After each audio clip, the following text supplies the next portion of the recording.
If you say, do you know what DMCA is? A lot of people will say no. If you say, do you know you can have your videos taken down for copyright if you use mainstream songs in them?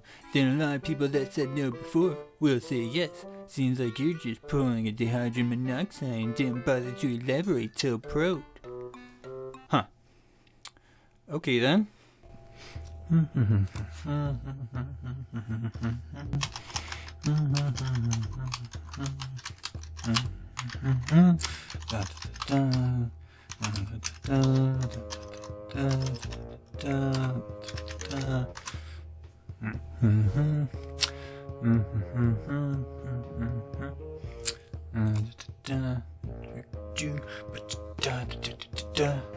Control F. Mainstream. The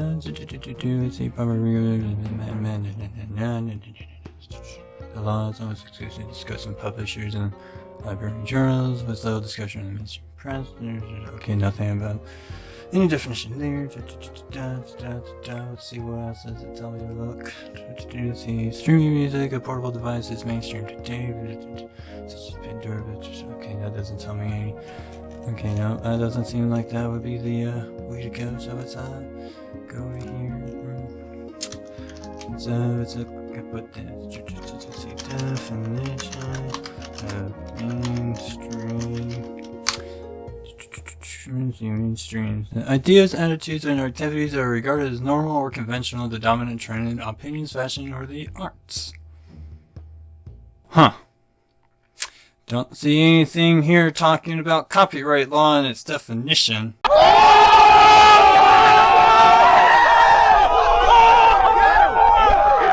Bruh.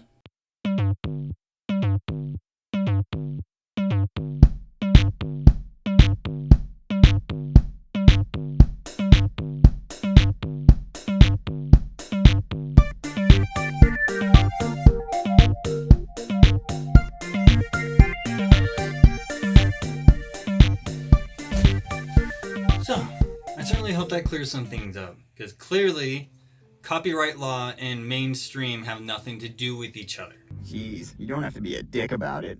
Hello everyone, I hope you guys enjoyed the lovely little skit that I had put in the front of it, since you know there are people out there who think that I'm making a bigger deal out of something that's not really a big deal, when in actuality it's actually a lot bigger than what most people think. Wait, what? But first things first. I've noticed that a lot of you guys who answered to my poll don't know who I am. So, allow me to rectify this situation. Even though I've been doing this for over 2 years now and been posting consistently on the same day for the past 2 years now, it still surprises me that none of you guys know who I am yet. So, allow me to introduce myself. Hi, my name is Peter. I am also the host to a gloving podcast known as The Gloving Paradigm. I know that, Dipswitch. I can see that. Yes, I have been doing this for over 2 years. I am a glover who has been making gloving content to help people be educated in the gloving world. But clearly me trying to educate people in law is a big no-no to a lot of people, which makes no sense to me because all I'm just trying to do is give actual, genuine, accurate information about something that actually has a lot to do with gloving. And what is it that I'm talking about? Well, I'm so glad you asked. Yeah.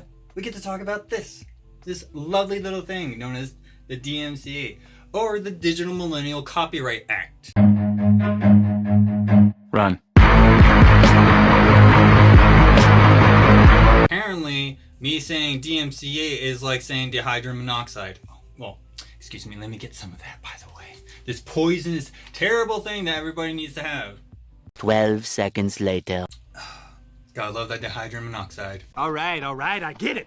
So yes, we are going to be talking about this lovely little thing known as the Digital Millennial Copyright Act. Why? Well, a lot of people don't know about it, and it's been a very big, huge topic lately, which again, if you've been living under a rock, I'm also surprised because this has been on the mainstream media for quite some time. So, I'm sure a lot of you are probably asking me, what is the DMCA? Well, that's a great question, because guess what? We're going to have an actual lawyer break it down for you. So, Here's a 4-minute excerpt from a 1-hour video from Lindsay Ellis' channel talking about copyright law, specifically the DMCA. The Digital Millennium Copyright Act, or DMCA, was a law that was written in the very early days of the internet to decide who would be liable for hosting copyright infringing material. It would be easy to imagine a world where a website was responsible for the content that its users uploaded. You can imagine that if a user uploaded some copyright infringing material, that the rights holders could go after the platform for damages. And in that world, it would be way easier to get damages from the website or platform instead of the random user who uploaded it. The problem is that if that were the case, then no one would host a website that allowed users to upload material because they would always be at the mercy of all of these copyright suits.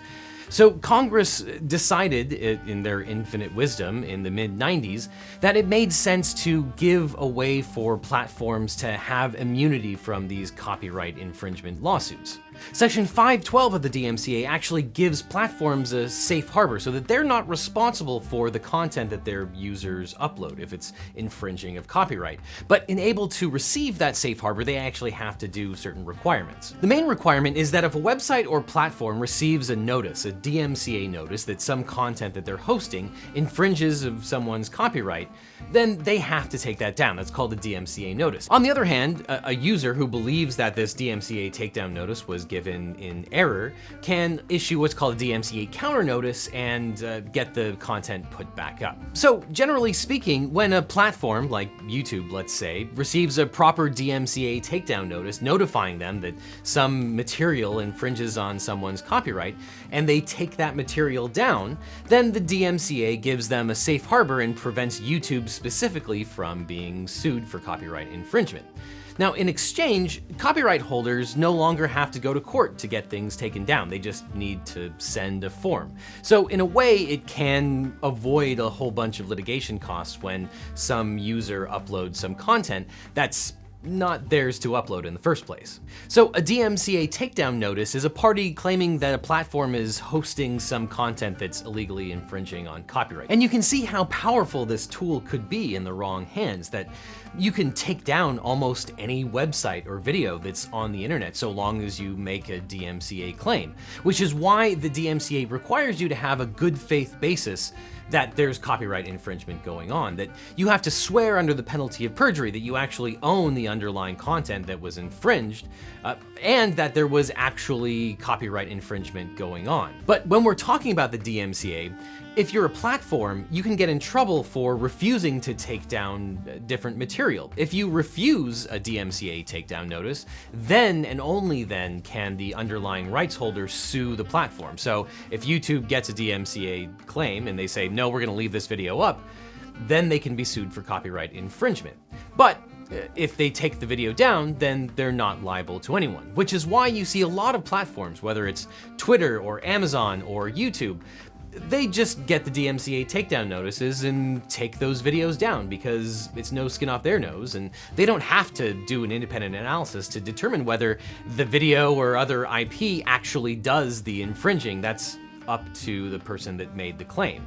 And if the person made a claim that isn't valid, then they can be liable in court for that invalid DMCA takedown. So that's why you get a lot of platforms that are removing content without doing an independent analysis, because there's no reason for them to do any kind of independent analysis. So this is a really complicated area of the law, but that is DMCA liability in a nutshell. So, I certainly hope you guys enjoyed what he had to say. I certainly understood what he said, but I know there's some words in there that people might get a little confused on. So just to kind of clarify something, when it comes to the term liability, it literally means in the legal term that somebody being responsible for something, especially when it comes to the law. So just to clarify some things, yes, you have the DMCA, and then you also have DMCA takedown notices, which is what has been going on a lot, okay? One other thing I want to make sure that everyone is clear on is another term that gets thrown around a lot when it comes to the DMCA, and that is fair use, okay? So fair use is pretty much a doctrine within copyright law that allows people to use copyrighted material without having the permission of the copyright holders. I heard that. I wish I didn't hear that, but I just heard that. Now, there are caveats to using this to be considered fair use, okay? So, what are those terms? Very simple. You have commentary, criticism, journalism, education, research, and scholarship work. Also, there's transformative work, but we're just going to get through those. Okay. So yeah, these are the general guidelines when it comes to fair use. These are where it is. So if, say for example, I was doing a review of a movie, don't necessarily need the copyright holder's permission to use some of their stuff in their movie, even though they still will hit you with a DMCA takedown notice because they don't really care. It's funny because it's true. So here's one major thing you guys need to understand. When it comes to fair use, there are four main factors that you have to take into consideration when thinking about fair use. 1, the purpose and character of which use by the person who's using it in relation to the actual work being used. 2, the nature of the copyrighted work. 3, the amount and substantiality of the copyrighted work in relation to the work as a whole. And 4, the effect of the use on the potential market or value of the copyrighted material being used. A little longer than a few minutes later. So, with that all being said, where does gloving fall into this? Well, I don't understand how you guys are not putting the 2 and 2 together at this point. But gloving likes to use music, just like any other dance form or art form that likes to use music. We also use music. But here's the thing. A lot of people's videos get taken down, or they have a copyright claim that happens, which is a very common thing on YouTube. But there is something that does happen on Facebook and a couple of other platforms, as you guys could remember from what the lawyer said, that yeah, you can be taken to court if you dispute the copyright claim. Now, you might be wondering, why on earth would anyone want to take a simple little glover who's doing a little video in their bedroom to court? Well, if you watch the rest of Lindsay Ellis's video and the other video that she has on regarding the subject that I took this excerpt from, you'll see that small companies can take people to court and do some literal damage. Okay, so if you're the type of person to be like, oh, Warner Brothers or Sony is not going to take me to court because why on earth would a big company want to take me, a little dude, to court when I have no money for them to take me? Yeah, that might be true. But what makes the indie companies, you know, those small indie record labels, be in the same category? No. No. Also, if you actually pay a little bit more closer attention to what was going on in those videos, it wasn't the publishers that was doing it, it was actually the author doing it. So, I'm not saying that there's artists out there that hate gloving so much, except for a couple people who have said on the internet. But, yeah. What if there's a independent artist that decided, hey, you use my music and I want to take you to court since you're disputing it? Guess what? You're going to court. And I can certainly tell you from my own personal experience, guess how much it costs to retain a lawyer nowadays? $5,000. Not only that, it was $5,000 back in the 1920s. So yeah, you're still paying a hefty price just to have somebody represent you. Wow. And not only that, you also have attorney's fees, you have reparation damages if you lose. Also, the attorney's fees of your composing party can be placed onto you if you lose. So you can actually see how much money can actually rack up really fast just by using somebody's work.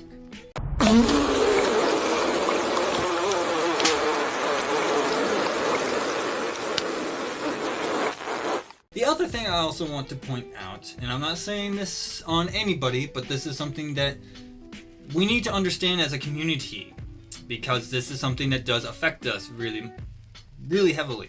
Okay, so if you guys have been, again, living under a rock, because apparently people in the gloving community like to live under rocks a lot. Why you pouring me? I'm right. We've been having a good amount of online competitions happening. You know, we have Learn Your Scorecard, we had the Wimp Olympics, GFC is getting ready to go if it's not already underway. You know, we have all these different tournaments going on now, all these different competitions.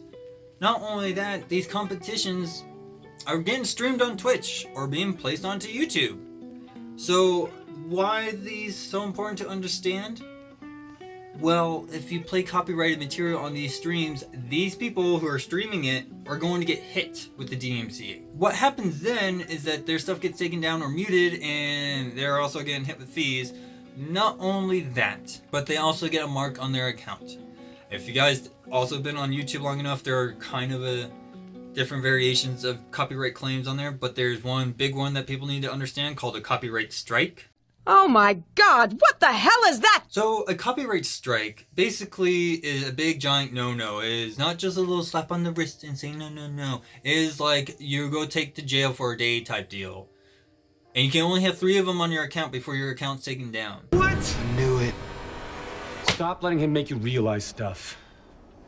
Now, I will certainly say this. YouTube has done a pretty okay job with their copyright claiming situation.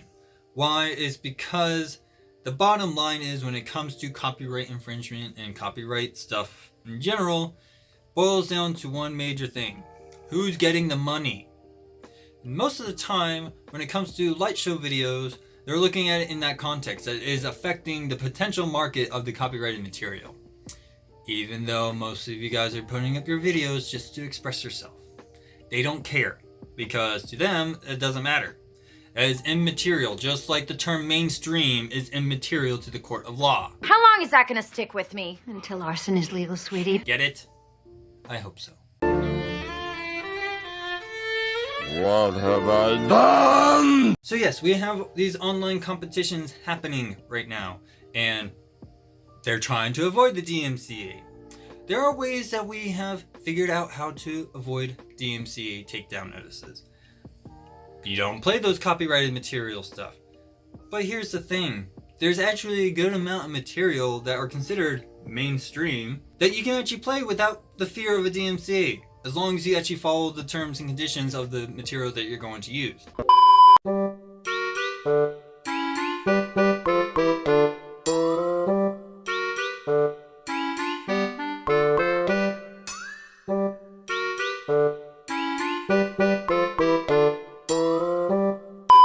So yes, you have that stuff, okay? You have the copyright stuff in essence, but here's the other thing. There are other ways you can look around to get around the whole DMCA stuff that happens. Well, we're waiting. You have Creative Commons licenses, which if you go to Google, you go to the toolbar part of it, and it will actually say, hey, under what rights usage do you want to look under? Look under Creative Commons licenses. That tends to be the stuff that's usually for free, and you can use it for free without any fear of copyright. The other place you can also check out is royalty-free music, which I'm not going to get into the whole deal, but to make people understand what royalties is the fee of playing somebody's copyrighted material or using their copyrighted material every single time you use it. So, let me give you a little example. Say you made a commercial, and that commercial plays 5 times a day on one channel, and you times the number of channels by 25. Okay, you have 125 times it gets played. And you have a flat fee every single time it gets played. So you're paying that fee 125 times a day, per day, for as long as your ad's running. That's the whole idea when it comes to royalties, okay? And there are certain copyrights that come into play that you have to take into consideration. But again, we're talking about one of the most complicated forms of law in the world, and it's not just in the US, okay? I'll certainly tell you, yes, copyright laws do change depending on which country and which region you're in. But most of us are in the US, so we'll probably have to stick to that. And most copyright laws tend to follow the US's model, so what do you want me to do at this point? So much later that the old narrator got tired of waiting and they had to hire a new one. So, a couple of caveats I do want to finish off here is that when it comes to YouTube with their copyright claims, it doesn't do anything to your channel. All that happens is on that particular video, any ad revenue or any revenue that you make off of that video, you do not get. The copyright holders get it. Pay me my money! Now, I can understand to a lot of people, especially us Glovers, we don't care. If you want the money, have the money. We just want to use your song to make a light show video. You know, 'cause that's what we want to do. We want to express ourselves. Nope, stop talking, go to jail. So, yeah, most of us are probably in that part too. However, one thing you need to understand when it comes to copyright strike is that it will take down that video. You can't put that video back up. I will certainly say this, because I've seen somebody do this and they got in big trouble. The video got hit with the copyright strike, so they decided that, okay, let's just take it down and just re-upload it again. They got hit with another. Basically, this person thought if I just re-upload it again, they won't copyright strike them multiple times. They got striked 3 times and lost their channel and can't make an account on YouTube anymore. This guy. Yeah, it's quite hilarious how that happened. And the funnier thing is that I explained to this person not to do that and they kept doing it, okay? Approximately 10 hours later. And believe me, trust me, I know when it comes to whole copyright claims and stuff like that, because on a different podcast that I have going on, and I'm not showing it here because I don't care. Bless you. I got copyright claimed that blocked me in certain countries, as you can probably see here from the little email that I got. I did rectify it and fix the situation. Thank God that YouTube has put in an editor within their system. That I was actually able to cut out the part that was infringing, therefore allowing me to actually be open to all countries. I find that more important than, you know, whether or not I'm making money off of it. I would rather have visibility rather than the money. That's just who I am. Much later. I think after all that, I'm pretty sure you guys can understand what is copyright law, or what is the DMCA, and what you as a Glover just need to know about it. You don't need to know every finer detail.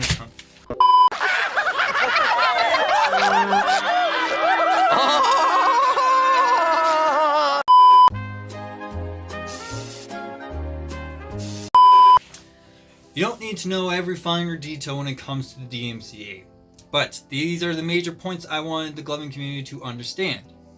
Is that, yes, including the video that Joe put out talking about unmuting your music on Facebook, I want to stress that yes, you can do that and you can get your music unmuted. However, you are disputing a copyright claim. Therefore, the copyright owner can take you to court if they so chooses. That's something I just want to stress, because I don't want people being like, well, I was told this and this is going to work just fine for me. No, I am literally trying to tell people about this to protect themselves from any damages that could be inflicted upon. Clearly, again, the Lindsay Ellis videos that I'm talking about clearly show how bad faith DMCA takedowns can do way more damage than good when you try to dispute it, because most of the time the person who's being accused of copyright infringement has to get dragged through the mire of the bullshit platforms that they're on and deal with the crap that happens. And it's still an uphill battle even if you win. So, yeah. Excuse me for trying to educate the community to protect themselves. I'm sorry that I'm trying to make a bigger deal of something that's actually a big deal. Because I don't want you guys going to court. I made this for you! So I certainly hope you guys enjoyed what I had to say about the DMCA. Yes, the DMCA is just an aspect of copyright law in its entirety, and trust me, the more you go into copyright law, the more confusing and damning the thing is, because holy crap is there so much that goes into it, because you have the Creative Commons license, you have all rights reserved, trademark kind of falls in there, but it's not copyright. Trademark and copyright are not the same thing. Neither is the all rights reserved. They're all different aspects, but they kind of follow the similar vein of what they are by nature. Oh. So, if you have any questions that I did not cover in this lovely episode about the DMCA, you do have the various places you can hit me up at. Of course, you guys know, if you just look down in my description, you'll find all those places. You can hit me up on my Facebook. You can hit me up on my Instagram. I'm on Reddit. You can find me there. I have my own Discord. I'm also on the Worldwide Glovers Discord chat. You have places you can hit me up at. 75 years later. Yes, I would like to thank everybody who has helped me on this. Mom, thank you so much for helping me find all the research. LegalEagle, thank you so much for breaking down DMCA in a nutshell that didn't make it sound so complicated, even though it's really more complicated than it actually is. And of course, just like, share, and subscribe my stuff, please. Let people know that I'm just out here trying to help people get into gloving, because that's all I want to do, is get more people into gloving and people to embrace this awesome, wonderful, freaking art form that it is. Calm yourself, boy. You are acting hysterical. And of course, lastly but not least, if you like the content that I make and you wish to help me make better content, you have the wonderful opportunity to support me on Patreon. Okay, you need to let that go. Oh my God, no one cares. It's so boring every day. Yes, if you want to know what my perks and all that stuff is, go check out the video right over here. It's just right there. It has all the perks. Enjoy. But yes, that is pretty much all for my episode. I certainly hope you guys enjoy what I had to say. I don't really like talking about this stuff because it's really stupid, but so many people don't know anything about it, and I wanted to make sure that they did. So, excuse me for wanting to help people be better informed. If you're the type of person who thinks I'm making a big molehill out, making a mountain out of a molehill, which I'm not. I really am not. But yep, that is pretty much all for my episode. Thank you so much for watching. I am your host, Peter, aka LPD8 the Buke, and I will see you guys all next week.